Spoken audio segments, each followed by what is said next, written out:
सात संगत जी प्यार से कहना धन निरंकार जी। सात संगत जी, दासी अपमान संतों के सामने क्या बोल सकती है। रहमत करो, बख्शिश करो प्यारी सात संगत जी, हमें जीवन जीना आ जाए, हम अपने जीवन को प्यारी सात संगत जी संवार पाए। सात संगत जी, हमें ये मानव चोला मिला है, हम इसमें प्यारी सात संगत जी अपने आप को संवार पाए, आने वाले अपने कर्मों को सुधार पाए। यही प्यारी सात संगत जी हम यही कामना करते हैं और सतगुरु माता जी से यही मांगते हैं कि हम अपना जीवन अच्छा व्यतीत कर पाए, सात संगत जी सेवा सिमरन सत्संग के साथ कर पाए।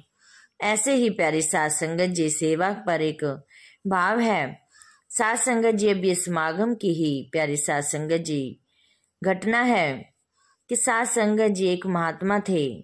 प्यारी सात संगत जी, उनकी थोड़ी सी आर्थिक स्थिति ठीक नहीं थी। सात संगत जी समागम सेवा में वो बढ़ चढ़कर सेवा करना चाहते थे, लेकिन उनके पास आर्थिक स्थिति ठीक न होने के कारण वह बहुत परेशान थे। सोचने लगे कि सभी तो वहां पर भाग भाग कर तिल फूल जितना होता है सभी सेवा कर रहे हैं और मेरे पास कुछ भी नहीं है वहां देने के लिए। सात संगत जी, उनकी पत्नी ने कहा, बहन जी ने कहा कि आप ऐसे निराश मत हो, जो हमारे पास ये थोड़ा सा है आप उसी में से ही थोड़ी सी सेवा कर दीजिए। सात संगत जी महात्मा जी गए। सात संगत जी, उनके पास यही कोई 10-15 किलो गेहूं थी। सात संगत जी, उन्होंने सोचा चलो मैं यही दे आता हूँ। लेकिन सात संगत जी जब वहां पर लंगर में सेवा चल रही थी, वहां पर सारी सात संगत जी कई बोरी चीनी की लेकर आ रहा है तो क्यों गेहूं की बोरी लेकर आ रहा है, और तो प्यारी सात संगत जी कोई महात्मा घी का टीन लेकर आ रहे हैं, प्यारी सात संगत जी कोई तेल का टीन लेकर आ रहे हैं। प्यारी सात संगत जी ऐसे ही बढ़ चढ़कर सेवा चल रही थी। प्यारी सात संगत जी महात्मा जी ने सोचा कि मेरे पास तो बहुत ही कम है, मैं कैसे जाऊंगा। लेकिन सात संगत जी सतगुरु माँ जानी जान है, वो प्यारी सात संगत जी अपने आप ही कोई रास्ता निकाल देती हैं। ऐसे ही प्यारी सात संगत जी महात्मा जी अंदर जाने के लिए लाइन में बाहर खड़े हो गए तो महात्मा जी ने पूछा कि आप कैसे, तो कहने लगे मुझे यहाँ सेवा करनी है, समागम सेवा देनी है। सात संगत जी जैसे ही वो आगे गए तो अंदर जाकर और महात्मा जी मिले।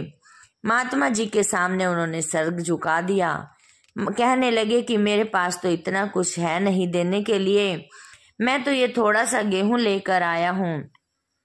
सात संगत जी जो सेवा दल महात्मा बहुत ही माने हुए, प्यारी सात संगत जी उन्होंने उनको समझाया कि हमारी माता जी के दरबार पर कोई ऊंचा नीचा छोटा बड़ा कोई नहीं है, यहाँ पर तो तिल सेवा परवान भी होती है, जितनी जिसके पास सेवा होती है उतनी ही कर सकता है।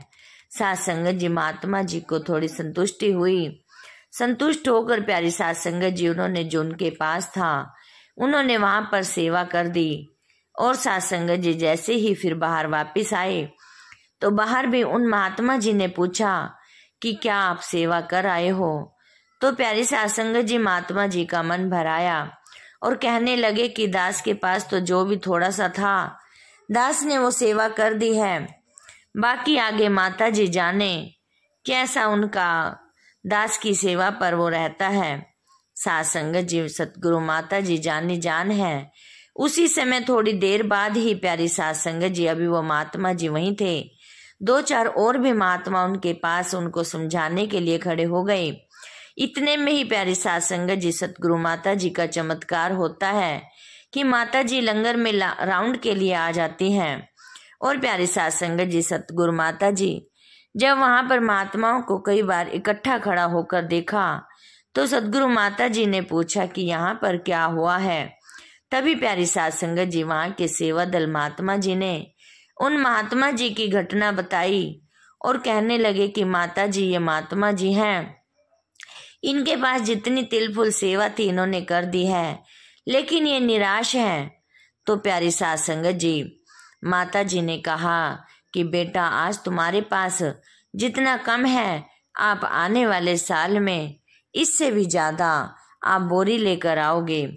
प्यारी सास संगत जी, कहने का भाव यही है कि सतगुरु माता जी हमें बार बार चिता रही हैं, बार बार समझा रही है कि हमें सेवा सिमरन सत्संग मन लगा कर करना है। इसमें कोई छोटा बड़ा कोई कुछ नहीं है। हमें तो प्यारी सास संगत जी अपने जीवन को, अपने कर्मों को संवारना है। जितना भी प्यारी सास संगत जी हम उसमें बीज बोएंगे उतना ही फल काट सकते हैं, उतनी ही हम फसल काट सकते हैं। सास संगत जी, दासी के घर पर भी प्यारी सास संगत जी, निरंकारी परिवार, सासू माँ प्यारी सास संगत जी हमेशा यही कहा करते थे कि बेटा जितना भी आपके पास समागम के लिए तिल फुल जितनी सेवा होती है उतनी ही आप मन खुशी से किया करो। प्यारे सास संगत जी, यही मन खुशी से प्यारे सास संगत जी, सेवा तो प्यारे सास संगत जी मन की ही होती है। यदि हम मन में कोई कपट रख कर करते हैं तो उसमें प्यारे सास संगत जी लाखों करोड़ों क्यों ना कर दें, लेकिन वो भी प्यारी सास संगत जी सफल नहीं हो पाएगी। यदि हम अपने मन में प्यारी सास संगत जी अपने मन को साफ करके सतगुरु माता जी के चरणों में ध्यान लगाकर तिल फुल सेवा भी कर देते हैं तो प्यारी सास संगत जी हमारा जीवन संवर जाता है। हम अपने कर्मों को संवार लेते हैं और हम अपने घरों में बरकतें डाल लेते हैं। प्यारी सास संगत जी, यदि हम मन से सेवा करते हैं तो कोई दिन ऐसा दूर नहीं होता जिससे कि सास संगत जी घर की गरीबी दूर ना हो, घर के काम ना संवरे। प्यारी सास संगत जी, ये कहा हुआ नुस्खा है, माना हुआ नुस्खा है कि हम यदि मन से, तन मन धन से सेवा सिमरन सत्संग करते हैं तो प्यारी सास संगत जी हम उसका जरूर लाभ उठा सकते हैं। जरूर प्यारी सास संगत जी हम उनकी आशीर्वाद ले सकते हैं। आओ प्यारी सास संगत जी, दासी को भी यही सुमत बख्शना, यही प्यारी सास संगत जी प्यार बख्शना। दासी भी प्यारी सास संगत जी सेवा सिमरन सत्संग के साथ जुड़कर अपने प्यारी सास संगत जी धर्म को निभा पाए, अपने जीवन को कृतार्थ कर पाए, अपने जीवन को सफल बना पाए। यही प्यारी सास संगत जी दासी की भी मांग है, दासी की भी यही प्रार्थना है। दासी भी अपने परिवार को सुखी कर सके और प्यारी सास संगत जी अब सुख में प्यार बांट सके, सुकून बांट सके। आओ प्यारी सास संगत जी, सतगुरु माता जी ने अब की बार समागम पर भी थीम यही थी कि हमें सुकून से रहना है, अपने घर में परिवार में सुकून बरतना है।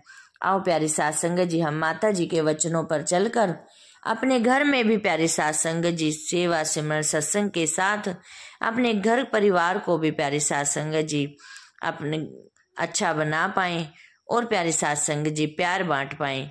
यही प्यारी सास संगत जी दासी जी की अरदास है, यही विनती है। सास संगत जी दासी के चैनल को जरूर सब्सक्राइब कर देना ताकि सास संगत जी दासी आप जी के साथ जुड़ी रहे और आप जी का आशीर्वाद हमेशा हमेशा लेती रहे। सास संगत जी प्यार से कहना, धन निरंकार जी। सास संगत